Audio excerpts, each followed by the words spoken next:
So, yeah, just to give you a really quick background, when I left active duty, for whatever reason, I didn't see hand-to-hand combat. I didn't see, the terrible things that were going on the ground. We flew over it. Mm-hmm. And so we always talk about that being kind of a sterile environment, but something happened for my brain to process, because I started having these nightmares that were just hellaciously violent. And I couldn't figure out why, but after about 6 months of that, they went away. But to be honest, I still dealt with depression, irritability, a lot of the same symptoms as a lot of people with PTSD. And then 16 years later, out of nowhere, these nightmares came back with what I call a vengeance. And I got to be where I was afraid to go to sleep. I thought, okay, I'll have a drink here or there to help me go to sleep. One drink led to another, and it just wasn't working. That doesn't really help, because I could fall asleep, but I'd still have the nightmares, and I was not sleeping. So I ended up deciding after 16 years to go to the VA and start to get some help. And part of that is, learning from a psychologist, learning coping skills, and all that treatment helped a lot. But I was also prescribed SSRIs, which are antidepressants, Cymbalta, and these other things, and they help. I would never recommend that someone not take a prescription to help with depression, things like that. But there are side effects. It affects intimacy, it affects your clarity and other things of your life, and they aren't always as effective as they are when you start out on them. So I was on SSRIs for 13 years, and my son found a treatment for that they're experimenting or researching MDMA and psilocybin for treatment of PTSD. And my clinician recommended MDMA for me. And she just felt that it's a better drug for the PTSD and things like that. So I got into this research project, and they are working with the VA and trying to help veterans with PTSD, but I went through the treatment, and this was February 1st, and all I can say is that it was like the most incredible ancient healing,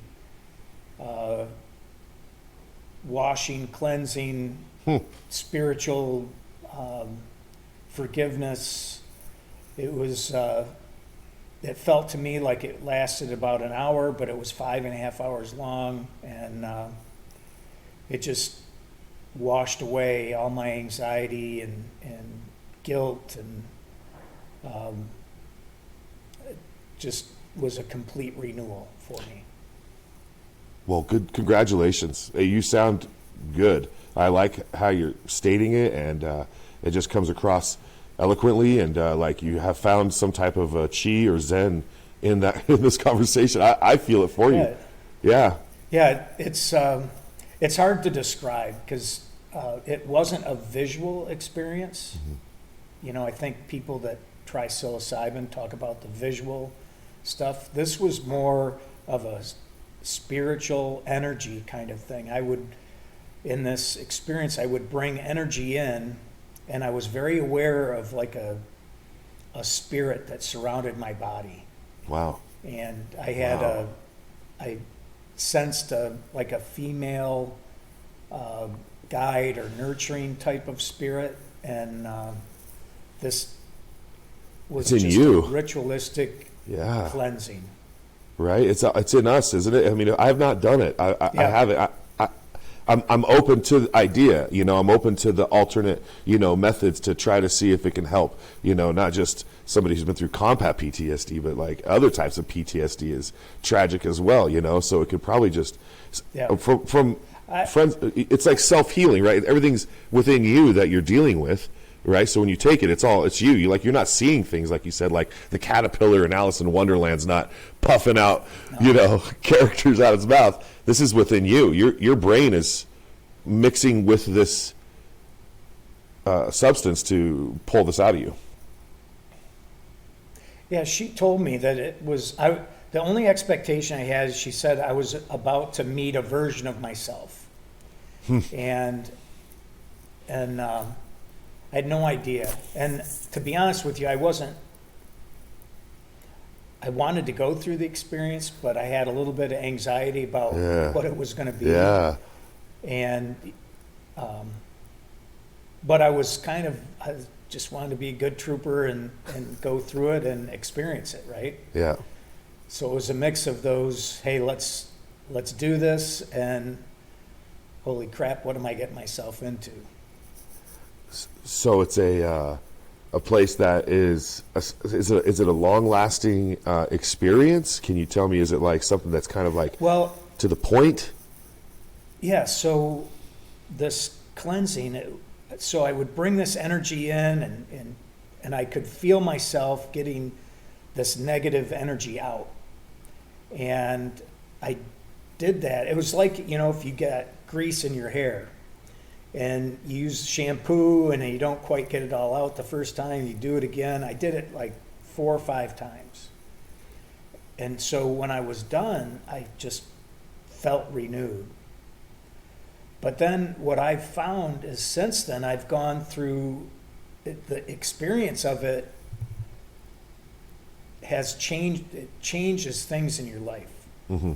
So like my relationship with my wife is far better. The irritability and the things that go along, it's gone. Yeah. Just gone. And the depression, gone. And if you can imagine people that suffer from this stuff, to have that gone and to be able to experience life without it is just, it's game changing. How did you get to like, what's the steps that someone would take who's going to the VA? Let's say, a lot of our listeners were going there and they're like, what's my step? How do I get in? Do I ask my doctor at the VA about this? And then. Well, the VA is trying to catch up, and it's a tough situation. I happened on it because my son is more of kind of a spiritual researcher. Yeah, he cares about his dad and wants his Amen. Good things for his dad. So he reached out and he found someone to help. Yeah. And so I basically stumbled into it. Mm-hmm. But I chased it down and was able to. But this clinician also mentioned that if someone wants to message me through patriotpromise.org, that she's helping other veterans as well. Patriotpromise.org.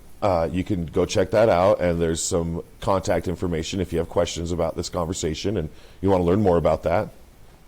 That's for sure. Check that out. That'll be put in our conversation piece on the website too, just so you know, so anybody can click on that. So we'll make sure that's there. Yeah, when I wake up in the day, talking about my mental health issues isn't on the top 5 of the things I want to do. And, really? Be vulnerable?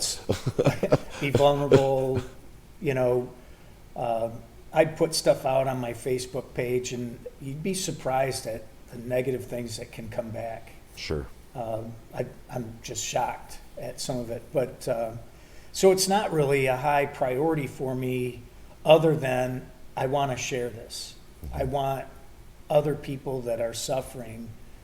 I'm not a guy that sits in an office thinking of ways that I can help people, other than I can share my experience and let people know that there's a path forward. And you don't have to just kind of get by in life. There's I wrote that book, From Service to Success, to kind of help people understand that the best days that you have are not done when you leave the service. Right. There are great things ahead of you in life, and there are great days to experience and things that you can do that far exceed anything that you've done in the military.